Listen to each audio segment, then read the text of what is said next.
नमस्कार, मैं हूं मनोज वर्मा और आप देख रहे हैं अटेंशन। और अटेंशन में बात होगी सियासी फैक्टर हटे मुगल चैप्टर। जी हाँ, एनसीईआरटी ने 7वीं की नई किताबों से मुगलों और दिल्ली सल्तनत से जुड़े चैप्टर पूरी तरह से हटा दिए हैं। अब किताबों में भारतीय राजवंशों की गाथा, महाकुंभ जैसे अध्याय पढ़ाए जाएंगे। Make in India, Beti Bachao Beti Padhao जैसी सरकारी योजनाओं को इन किताबों में जोड़ा गया है।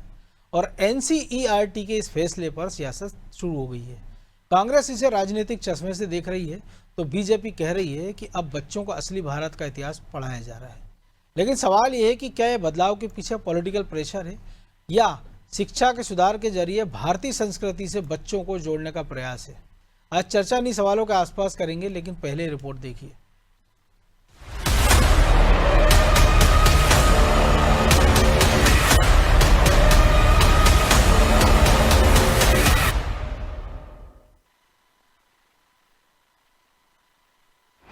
अब किताबों में नहीं पढ़ाए जाएंगे मुगल महान।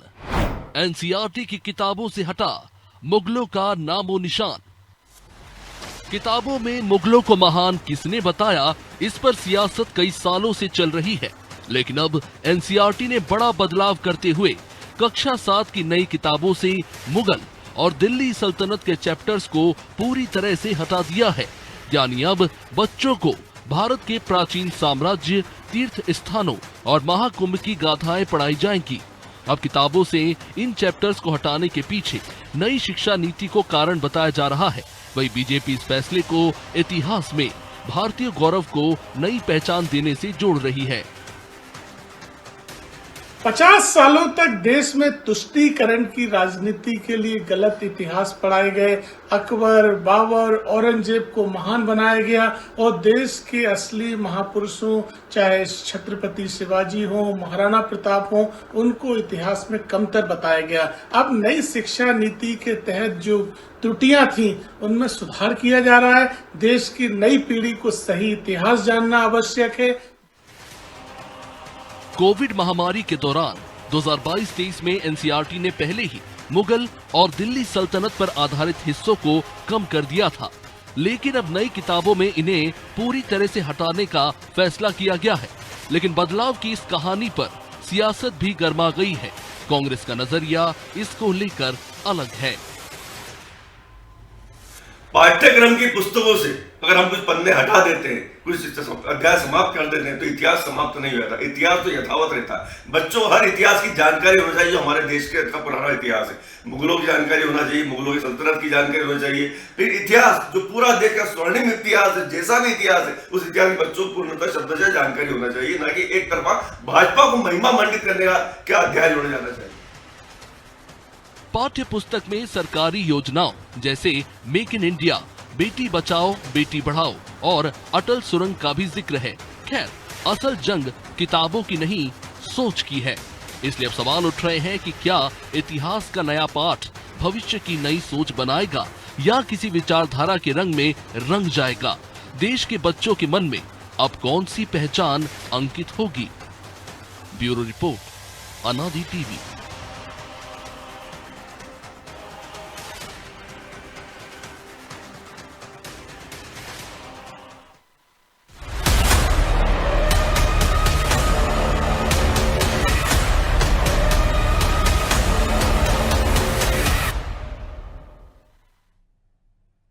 तो इसी पर चर्चा करने के लिए हमारे साथ जुड़ गए हैं शिक्षाविद मोहित यादव, वरिष्ठ पत्रकार रमेश शर्मा और हमारे सहयोगी प्रभु पटेरिया।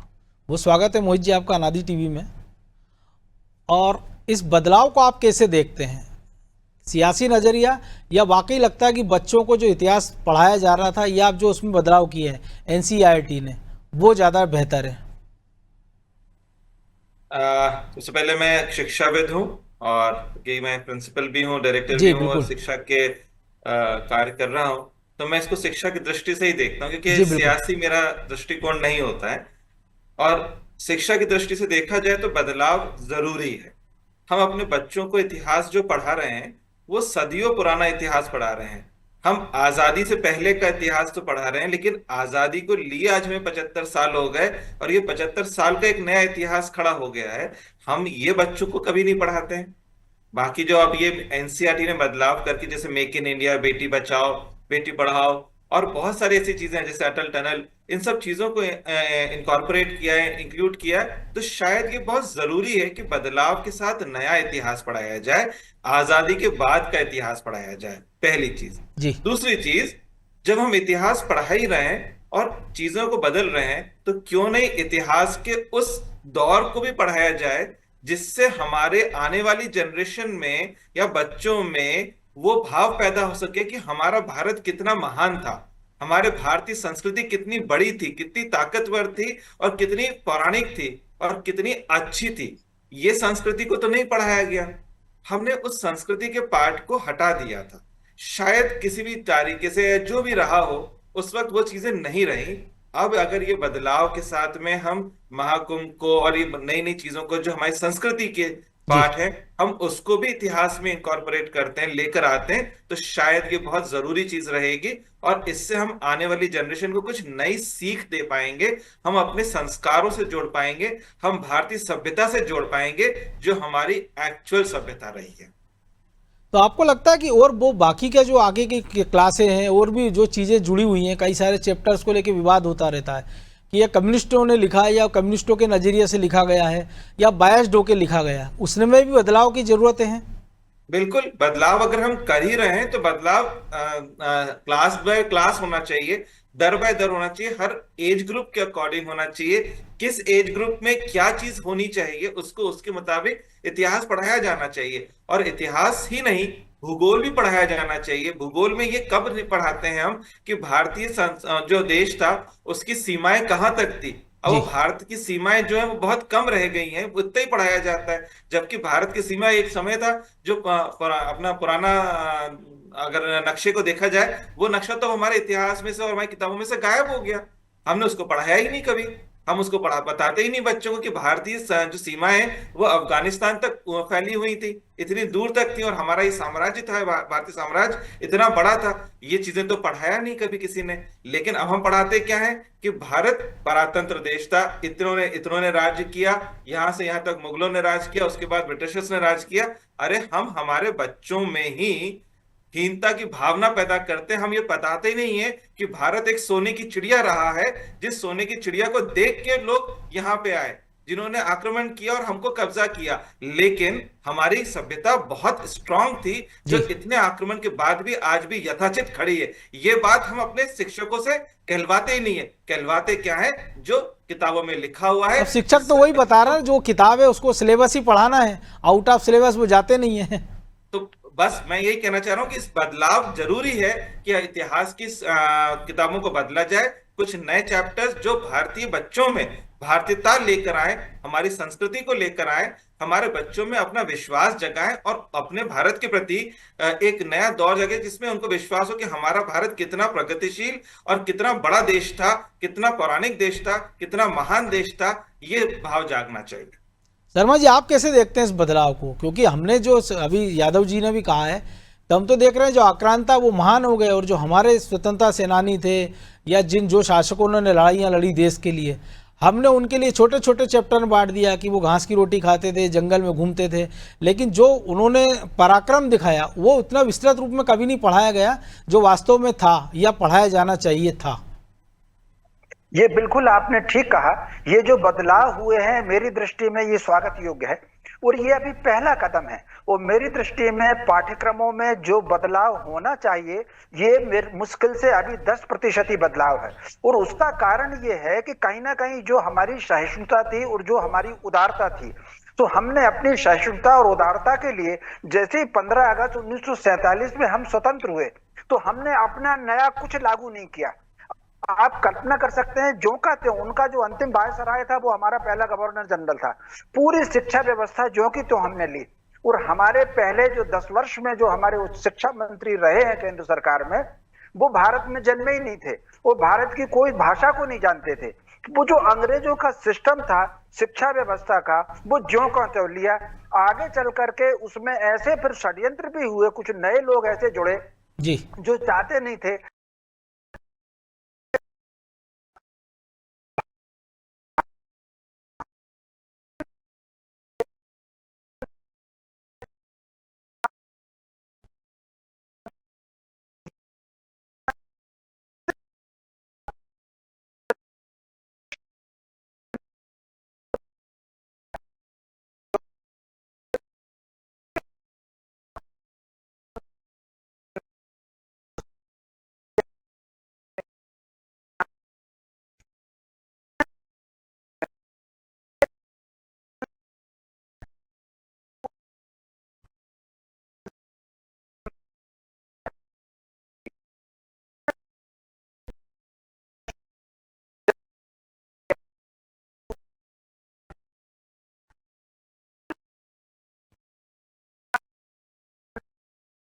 कुरुक्षेत्र जैसा निकला। एक जमाने में जो अब इराक, ईरान, हम मध्य एशिया कहते हैं, इसका पारस साम्राज्य था।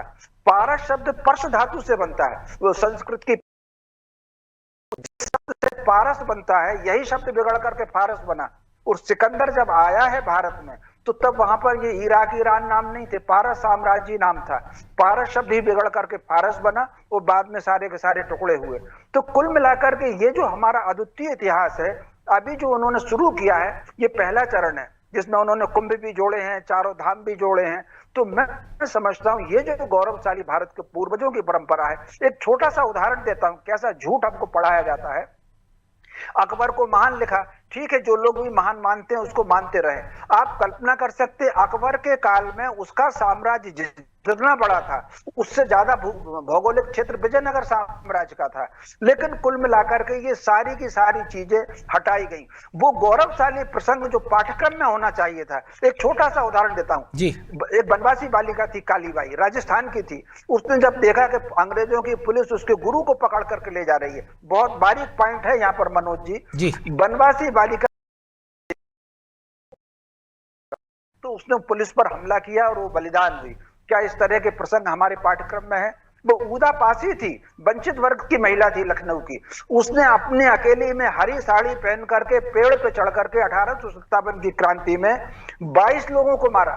ये अंग्रेजों के गजेटियर में है, लेकिन हमारे बच्चों को उदा पासी जैसी वीरता की बातें बिल्कुल नहीं बताई जाती। उन्होंने जो अत्याचार किए हैं, नाना साहब पेशवा की बेटी के साथ जो अत्याचार हुआ है, एक लाइन में जो अंतिम जो बात कह करके खत्म करूंगा, 1857 में जो अंतिम लड़ाई हुई है यहाँ गढ़ी किले के अंदर, केवल एक लाइन में मिलता है कि उसको एक पिता पुत्री के नाम आते हैं, केवल एक लाइन में। एक अंतिम लड़ाई उन्होंने चूड़ा सिंह ने और उनकी बेटी ने लड़ी, लेकिन उसका पूरा का पूरा विवरण गायब है। इन सारी चीजों पर अनुसंधान होना चाहिए, हमारे गौरव के स्थानों का अनुसंधान होना चाहिए। जिस धरती पर हम बैठे और हम बात कर रहे हैं, आप कल्पना कर सकते हैं, ये वो धरती है जो यूरेशियन प्लेट के विघटन पहले की ये जो अरावली, विंध्याचल और सतपुड़ा के बीच का भूभाग है, ये सृष्टि के प्राचीनतम भूभागों में से एक है। और दुनिया में डायनासोर का जीवाश्म सबसे पहले नर्मदा बेल्ट में यही मिला है। लेकिन ये गौरवशाली चीज है। हमने देखा धार में जीवाश्म मिले हैं, वो विष्णु वाकणकर की किताब में इसका जिक्र भी है। तो प्रभु जी आप कैसे देखते हैं? क्योंकि अगर 7वीं की क्लास के बच्चे को आप मुगल साम्राज्य या भारी भरकम चीजें पढ़ाते तो उसको मुझे नहीं लगता किसी काम की थी। और अगर ये बदलाव किया गया है, समय अनुकूल उसको मानते हैं या राजनीति से प्रेरित? क्योंकि इसके पहले जब अटल जी की सरकार बनी थी तब एनसीईआरटी के अध्यक्ष बने थे जगमोहन, उन्होंने बदलाव का प्रयास किया था तो उसका काफी विरोध हुआ था, फिर वो सुधार ठंडे बस्ते में डाल दिए गए थे। देखिए मनोज जी, मैं एक चीज पूछना चाहता हूँ जी मोहित जी, हम इतिहास पढ़ाते क्यों हैं? ताकि बच्चों को कुछ सिखा पाए, कुछ अच्छी चीज बता पाए, कुछ गौरवमयी चीजें बता पाए। क्या मुगल इतिहास इतना गौरवशाली था कि हम उसको पढ़ाएं? इसीलिए तो हम इस पे चर्चा करें। जी मोहित जी, मेरा एक छोटा सा प्रश्न है जी। भाई, इतना साम्राज्य था, इतना बड़ा था, तो हमने उसमें एक चीज पढ़ी कि जजिया कर लगाया गया था। क्या ये उचित था? क्या ये चीज ऐसी थी जो हम आज के बच्चों को पढ़ाएं, बताएं कि ऐसी चीज बताएं कि जब ताजमहल बना तो उसके इतने सारे शिल्पज्ञों को जिन्होंने उसको बनाया था उनके हाथ काट दिए गए थे? क्या ये पढ़ाने उचित योग्य चीज है कि हम ये बताएं कि महाकुंभ क्यों होता है? मैं आज भी बोल सकता हूं कि हमारे बच्चों को, आधे से ज्यादा बच्चों को ये तक नहीं मालूम होगा कि महाकुंभ का आरंभ कब हुआ था या उसके पहले प्रमाण कब मिले थे, किस राजा के काल में वो मालूम मतलब ये महाकुंभ शुरू हुआ था। हमारे इतिहास में कहीं दर्ज नहीं है। जबकि चीनी एक पर्यटक जो यहाँ आए थे, जिन्होंने किताब लिखी थी, पूरा चीज लिखा है, उनकी किताब में मेंशन है कि हर्षवर्धन के समय में संगम के तट पर ऐसा महाकुंभ हुआ करता था। वहां की किताबों में दर्ज है, हमारे इतिहास में दर्ज नहीं है। पढ़ाने योग्य ये बातें हैं। और ऐसा महाकुंभ जिसको धर्म से उठ के ऊपर सभी लोग जाते हैं, मतलब इस महाकुंभ में ऐसे कई लोग हैं जो सभी धर्मों के लोगों ने आके उसको यूज किया है। वहां पे मतलब खड़े हुए धर्म की बातें हुई, ज्ञान की बातें हुई। शायद ये पढ़ाने योग्य बातें रहेंगी जिससे हमारे बच्चे कुछ सीख पाएंगे। बिल्कुल जी प्रभु जी। देखिए मनोज जी, सबसे बड़ी बात तो यह है कि वो जो 7वीं क्लास का बच्चा है, वो उम्र होती है कि जो बीज वहाँ पे रोपा जाता है वही आगे चल के फसल बनती है। शुरुआत में उसको जो शिक्षा दी जाएगी निश्चित तौर पर, क्योंकि घर में जो माँ बाप उसको चलना सिखाते हैं, बोलना सिखाते हैं, वही फिर वही शब्दों का प्रयोग वो सीखता है उसी भाषा में ज़्यादातर। तो वो जो है वो वहाँ पर आपको उसको सही चीज़ बतानी बहुत ज़रूरी है। सुधार, चूँकि सल्तनतें सरकारें आती रही, हर राजनीतिक मंशा से सरकारें ने, चाहे आज़ादी के पहले या आज़ादी के बाद, अभी आपने दोनों रमेश शर्मा जी को भी सुना और शिक्षाविद जी को सुना, यादव जी को, हर सरकार जो होती है वो अपने हिसाब से इतिहास पढ़ाने की कोशिश करती रहती है। पहली बार ये हो रहा है कि भारत का जो वास्तविक इतिहास है उसको इसमें शामिल किया जा रहा है। बिल्कुल। मेरा बस यहाँ पर ये मानना है कि आप मुगलों के चैप्टर को या जो आक्रांताओं का चैप्टर उसको पूरी तरह हटा देंगे तो हमारे युवाओं को ये कैसे पता चलेगा कि हमारे देश में कुछ आक्रांता भी आए थे, उनने हम पर ऐसे जुल्म ढाए। आपको बहुत छोटे से उदाहरण में बताऊंगा मनोज जी, हमने तक पढ़ा था तो हमने ये पढ़ा कि आक्रांता आए थे, उनने अपने जो है राज करने के लिए यहाँ पर लोगों को तलवार की नोक पर धर्म परिवर्तन कराया, बर्बरता की, नादिर शाह, अहमद शाह अब्दाली, ये सब हमने पढ़ा है कि किस तरीके से लोगों को कत्लेआम किया गया, किस तरीके से धर्म ताजा औरंगजेब को लेकर विवाद चल रहा है। जैसे अभी जजिया कर की बात की गई तो वो सारी चीजें हमने पढ़ी है। लेकिन हमारे बच्चों जब पढ़ने आए, अर्जुन सिंह के समय जब शिक्षा नीति में बदलाव हुआ उसके बाद हमारे बच्चों ने जो इतिहास पढ़ा उसमें उनने ये सब चीजें नहीं पढ़ी। यदि हम उनसे डिस्कस करें तो हमको लगता है कि यार ये तो अधूरा ज्ञान है उनके पास, या लगता है हमको ज्यादा अलग ज्ञान है, हमारा ज्ञान अलग है, इनका अलग है। पढ़ा ही नहीं है। तो ये जो राजनीतिकरण होता है शिक्षा का, ये नहीं होना चाहिए। इतिहास को बिल्कुल अमिट पत्थर की तरह होता है, वो जो है आप उसको नहीं मिटा सकते। जो वास्तविक इतिहास है वो बताना चाहिए। और निश्चित तौर पर भारत का इतिहास बहुत पौराणिक है। हमने जो है स्कूल में बच्चों को ये नहीं पढ़ाएंगे कि रामायण और महाभारत नहीं पढ़ाएंगे, क्यों? क्योंकि वो धार्मिक ग्रंथ मानते हैं हम। और जब वो कॉलेज में जाता है, जब हिंदी साहित्य पढ़ता है, वो विषय लेता है तो उसको महाकाव्य के तौर पर वो पढ़ता है, उसके प्रश्नों के उत्तर देता है उसको लेकर। तो ये जो हमारी शिक्षा की सोच है, जो हमारे जो राजनीतिक नजरिए से शिक्षा पद्धति को चलाने की सोच है, ये बदलनी चाहिए। उस दिशा में ये प्रयास हो रहा है तो अच्छा है, क्योंकि आप कुछ अपनी चीज़ों को जोड़ रहे हैं। निश्चित तौर पर बहुत बेहतर है यदि आप महाकुंभ को पढ़ाना चाह रहे हैं, क्योंकि वो एक ऐसा संगम है जिसको पूरी दुनिया देखने आती है कि आखिर ऐसा कैसे होता है कि आज की तारीख में तो सरकारें व्यवस्था करती हैं, जिस जमाने में सरकारें नहीं हुआ करती थी तब कैसे सूचना का कोई माध्यम नहीं था, तो एक निश्चित तारीख को, एक निश्चित तिथि पर लोग इकट्ठा होते थे। तो ये सारी चीजें ये बिल्कुल जानने योग्य है, नई पीढ़ी को जानना चाहिए, समझना चाहिए। लेकिन साथ में ये भी समझना चाहिए कि किन गलतियों से, किन कारणों से आक्रांता आए, तो उसको समझ में आएगा कि भारत में रहने वाले हर वर्ग के, धर्म के व्यक्ति को समझ में आएगा कि हम जो कहते हैं कि भारत का डीएनए एक है, लेकिन फिर उसके बाद हमको लगता है कि नहीं, यहाँ पे तो दंगे भी हो जाते हैं उसी डीएनए में, तो ऐसा क्यों होता है? तो जब आप उसको प्रारंभिक शिक्षा में ये समझाएंगे कि कैसे आप बने, आप किसी भी धर्म को मानने वाले हो, किसी भी संप्रदाय को हो, आप कैसे बने, क्योंकि आपका मूल एक है, आप किन्हीं मजबूरियों में उधर चले गए, तो फिर शायद वो चीजें नहीं होंगी। दूसरी तो इस तरीके की चीजें पढ़ाने का, जैसे हमको ये कहें कि विक्रमादित्य का शासनकाल था तो फ्रांस तक और भारत का शासन हुआ करता, तो ये गौरव की बात है। यदि हमारा बच्चा पढ़ेगा तो उसको पता चलेगा। आज हम किसी को कहें कि अंकोर वाट में विश्व का सबसे बड़ा मंदिर है, तो कहता है वहां मंदिर कैसे बन गया?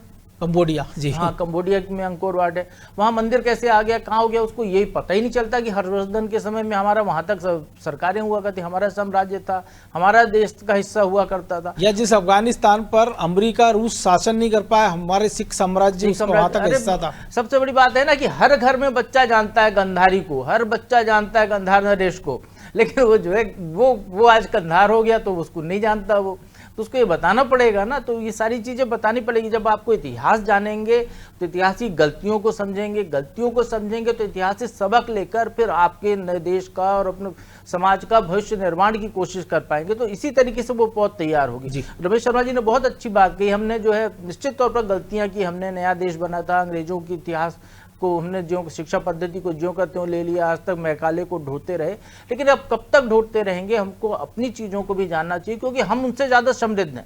पूरी दुनिया ने हमसे सीखा और हम जो है दुनिया से सीख रहे हैं, तो ये हमको अपने आप को समझना होगा और उस हिसाब से अपने आप में बदलाव करना होगा। बिल्कुल यादव जी, और क्या बदलाव होना चाहिए? क्योंकि हमारा इतना लंबा इतिहास है देश का कि महाभारत रामायण की तो हम बात ही नहीं कर रहे, उसके पहले की जो आपने भी जिक्र किया, शर्मा जी ने किया, प्रभु जी ने किया, वो इतना विस्तृत है, इतना ज़्यादा है, तो हम उसको अगर पढ़ा पाएँ ठीक ढंग से तो आपको नहीं लगता वो ज़्यादा बेहतर हो? और उसमें क्या शिक्षा पद्धति में और क्या सुधार होना चाहिए? देखिए, मेरा एक ही मानना है, जैसा अभी सर ने कहा कि हम सरकारें बदलती रहें, इतिहास बदलेगा या पढ़ाया उस दृष्टिकोण से जाएगा, ऐसा नहीं होना चाहिए। हमें एक चीज बैठ के सोचना पड़ेगी कि हमारे देश का इतिहास कहाँ से शुरुआत हुई और अभी हम कहाँ तक आ गए। इस पूरी एक यात्रा है, इस यात्रा को कक्षा दर कक्षा बच्चों को पढ़ाया जाना चाहिए और आगे बढ़ाना चाहिए। अब इसको बढ़ाने का जिम्मेदारी सरकार के ऊपर है या एनसीईआरटी के ऊपर है। एनसीईआरटी को बैठ के इस पे पूरी एक बार विस्तृत चर्चा होनी चाहिए और किन किन चैप्टर को किस किस समय को हमें किस किस क्लास को पढ़ाया जाना चाहिए वो चीज। मैं एक एग्जांपल देता हूं कि अगर हम कक्षा 6 की बात करें, उसका इतिहास में बात कर रहे हैं, तो क्या हम उसको पुराने काल से उठा सकते हैं कि हमारे पुराने काल में क्या था, या हमारे महाभारत, रामायण और गीता श्लोक ये सब चीजें थी, तो इसके क्या महत्व थे, उसके बाद का एक इतिहास रहा, उसके बाद का इतिहास रहा, आज के इतिहास, आजादी के बाद का इतिहास रहा। हम ये निश्चित ये कहेंगे कि जो सर ने कहा ना कि हमें मुगल काल को पूरा तरीके से हटा दिया जाए, ये भी नहीं कहूंगा, लेकिन किस कक्षा में और किस समय अप्रोप्रिएटली पढ़ाया जाना चाहिए। जैसे मैं कहता हूं कक्षा 11वीं में जो बच्चे ह्यूमैनिटीज लेते हैं, जहां पे उनको हिस्ट्री, पॉलिटिकल साइंस, सोशियोलॉजी अलग अलग तरीके से सब्जेक्ट पढ़ाया जाता है, अगर कक्षा 11वीं के समय में बच्चों को ये एक पार्ट पढ़ाया जाए जिसमें एक चैप्टर अगर रख दिया जाए कि ठीक है भाई मुगल काल ये था और ये उसके वंशज थे और इतने इतने लोगों ने राज्य किया और इस तरीके से ये चीजें हुई हैं उस काल के अंदर, चाहे वो अच्छी हैं उसको भी और जो बाकी चीजें उसको हम बच्चों को समझाएं, ताकि अनभिज्ञता नहीं रहे, लेकिन इतना भी नहीं ग्लोरीफाई कर दिया जाए कि उनके अगेंस्ट में हमारे जो स्वतंत्र सेनानी हैं या हमारे पराक्रम सेनानी रहे उनका इतिहास गायब कर दिया जाए।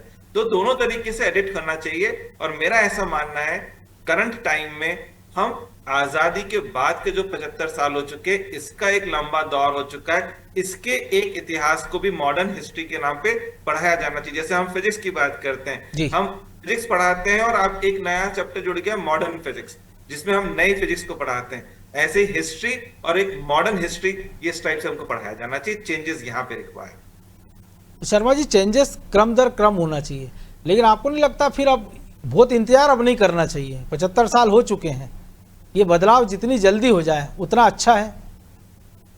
ये बिल्कुल आपने ठीक कहा, क्योंकि वाकई 77 साल होने का मतलब है कि तीसरी पीढ़ी आकर के खत्म हो रही है। क्योंकि आमतौर पर माना जाता है कि एक पीढ़ी का जो आयु है औसत 25 वर्ष की आयु होती है, वर्किंग आयु उसकी, तो अभी तीसरी पीढ़ी स्वाभाविक रूप से आ रही है। अब हमको बहुत इंतजार नहीं करना। एक छोटा सा उदाहरण देता हूं, जब तुर्की स्वतंत्र हुआ तो जो उस समय के शासक थे, नाम इस समय मुझे याद नहीं आ रहा, भाषा को लेकर के बात आई तो उन्होंने कहा कि वो तो हमारी भाषा, कमाल पाशा थे शायद, हाँ सही कहा, तो उन्होंने कहा कि 20 साल लगेंगे। तो उन्होंने कहा कि मान कर चलिए कि आज 20 साल खत्म हो गए, अंग्रेजी आज से खत्म हो जाए, कल से हमारी भाषा आना चाहिए। ये जो इस तरह का शासन होता है, या मान लीजिए हम पाकिस्तान को ही देख लें, पाकिस्तान ने एक भी चीज अंग्रेजों की बिल्कुल लागू नहीं की। यहां तक कि आप कल्पना कर सकते हैं, स्वतंत्रता से पहले जो संविधान सभा बनी थी, पाकिस्तान ने उसको बिल्कुल लागू नहीं किया। माउंटबेटन को पाकिस्तान ने स्वीकार ही नहीं किया, उनका गवर्नर जनरल खुद मोहम्मद अली जिन्ना बने, प्रधानमंत्री कोई और बना। तो कुल मिलाकर के लेकिन हमने सारा का सारा सिस्टम, अब लेकिन सारा समय चला गया है। लोगों को भी चाहिए, एक और मनोज जी कहता हूं, योजना पूर्वक वो जो कुटिल किस्म के लोग होते हैं, जब भी कोई बदलाव होता है, राष्ट्र को ध्यान में रख के, संस्कृति को ध्यान में रख के, साहित्य को ध्यान में रख करके वो उसको राजनीति से जोड़ देंगे। तो जब राजनीति से जोड़ देते हैं तो स्वाभाविक रूप से उसमें विभाजन की रेखा खिंच जाती है। तो जब भी कभी, ये पता नहीं पूरी दुनिया में एकमात्र उदाहरण भारत का है कि राष्ट्र संस्कृति को लेकर के अगर कुछ परिवर्तन हुए हैं, कुछ निर्णय हुए हैं, तो उसको राजनीति से जोड़ दिया जाएगा ताकि उस पर विवाद खड़ा हो जाए।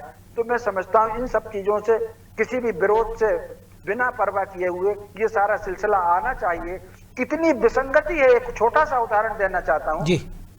जब मैं पढ़ता था तो मुझे पूरी वंशावली पता थी कि उमर शेख का लड़का बाबर, और बाबर का लड़का हुमायूं, और हुमायूं का लड़का अकबर, और अकबर का लड़का जहांगीर, और जहांगीर का लड़का शाहजहां, वहां से लेकर के औरंगजेब तक सब पता था। अब लेकिन जब मैं पढ़ करके मैंने व्यक्तिगत अध्ययन किया, तब मुझे पता चला कि राणा सांगा का बेटा उदय सिंह और उदय सिंह के बेटे राणा प्रताप। तो कुल मिलाकर के ये कहीं ना कहीं हमारे जो गौरवमयी पात्र होते हैं, उनकी जो वंशावली बच्चों को पढ़ाई जाना चाहिए, बहुत बाकी समय निकल गया। अब कहीं ना कहीं एक आदर्श स्थिति में हमको अपनी जड़ों से जोड़ना चाहिए। वही संस्कृति आसमान छूती है जिसकी जड़ें बहुत गहरी होती हैं। कटी हुई पतंग ना आसमान से उड़ सकती है जिसकी जड़ें गहरी नहीं है। वो एक आंधी में पेड़ गिर करके चला जाता है। संस्कृति को दोबारा गौरवमयी बनाने के लिए बच्चों में स्वाभिमान की बात आना चाहिए, संघर्ष की बात आना चाहिए। तो उम्मीद कर सकते हो कि शायद अतीत की जो गलतियां भविष्य में वो ना दोहराई जाए। बहरहाल वक्त इतना ही था। बहुत धन्यवाद यादव जी आपका, शर्मा जी आपका। तो शिक्षा में सुधार बहुत जरूरी है और ये बताया जाना चाहिए कि अतीत में क्या हुआ और उस अतीत के साथ साथ इतिहास हमारा क्या था, हमारा भूगोल कैसा था, ये भी पढ़ाया जाना चाहिए। लेकिन इसको लेकर अगर राजनीति होती है तो मुझे लगता है उससे बचा जाना चाहिए, क्योंकि हर एक देश का अपना एक अतीत होता है, एक इतिहास होता है, एक भविष्य होता है। अटेंशन में आज इतना ही। मुझे दीजिए इजाज़त और आप देखते रहिए अनादि टीवी। नमस्कार।